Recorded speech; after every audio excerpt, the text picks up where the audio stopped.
आपण पाहत आहात बंधुता न्यूज। न्याय, स्वातंत्र्य, समता आणि बंधुता या संविधानाच्या मूल्यांना अनुसरून पत्रकारिता करणारं पश्चिम महाराष्ट्रातलं अग्रेसर दैनिक बंधुता आणि बंधुता न्यूज नेटवर्क मध्ये आपलं स्वागत आहे। संभाव्य आपत्ती लक्षात घेता सांगली मिरज कुपवाड महानगरपालिका सर्व तयारीनिशी सज्ज आहे, अशी माहिती अतिरिक्त आयुक्त रविकांत अडसूळ यांनी महापालिकेत आयोजित पत्रकार परिषदेत दिली। आयुक्त शुभम गुप्ता यांच्या सूचनेनुसार मनपाकडून संभाव्य आपत्ती काळात पूरबाधित नागरिकांसाठी 36 निवारा केंद्र सज्ज ठेवण्यात आली आहे। यामध्ये स्थलांतरित पूरग्रस्त नागरिकांना सर्व सुविधा दिल्या जाणार आहेत। यामध्ये मान्सून पूर्व नालेसफाई प्रभावीपणे करण्यात आली आहे। यामध्ये 85 नाल्यांपैकी 67 नाले हे स्वच्छ करण्यात आले आहेत।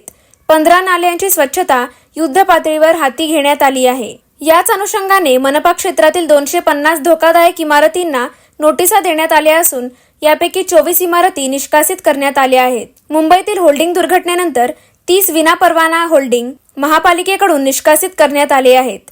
याचबरोबर महापालिकेच्या अग्निशमन आणि आणीबाणी सेवा विभागाच्या वतीने 7 मे रोजी आयर्विन पूल येथे आपत्ती मदत साहित्यांचे मॉकड्रिल घेण्यात आले। तसेच महापालिकेकडून 24/7 वॉर रूम सुरू करण्यात आली असून 4ही प्रभागात अशा वॉर रूम सुरू करण्यात आल्या आहेत। पूर क्षेत्रात सीसीटीव्ही कॅमेरे लावण्यात आले असून वायरलेस यंत्रणा महापालिकेकडून सज्ज ठेवण्यात आली आहे। पूरस्थिती उद्भवल्यास नागरिकांनी बाहेर पडताना किंवा निवारा केंद्रात जाण्यापूर्वी घरातील मौल्यवान वस्तू, महत्त्वाची कागदपत्रे, स्वयंपाक साहित्य, औषधे, कोरडे खाद्यपदार्थ या साहित्याची एक पिशवी करून ती सोबत घ्यावी, असे आवाहनही अतिरिक्त आयुक्त रविकांत अडसूळ यांनी केले। यावेळी सहाय्यक आयुक्त नकुल जकाते, अग्निशमन अधिकारी सुनील माळी, जनसंपर्क अधिकारी धनंजय हर्षद उपस्थित होते।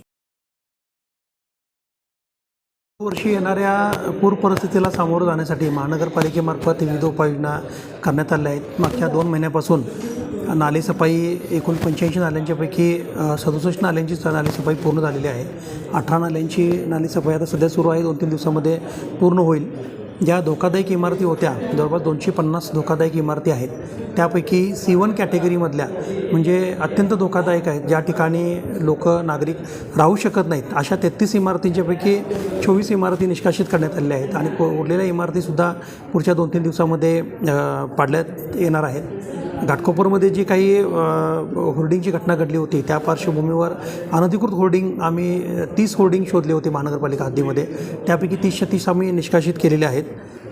या तयारीचा भाग म्हणून आम्ही मॉकड्रिलसुद्धा घेतलेला आहे, ज्याच्यामध्ये उपलब्ध असणारी साधनसामुग्री आणि नियुक्त केलेला कर्मचारी यांचा स्टाफ आणि हँड्स ऑन ट्रेनिंग आम्ही घेतलेलं आहे।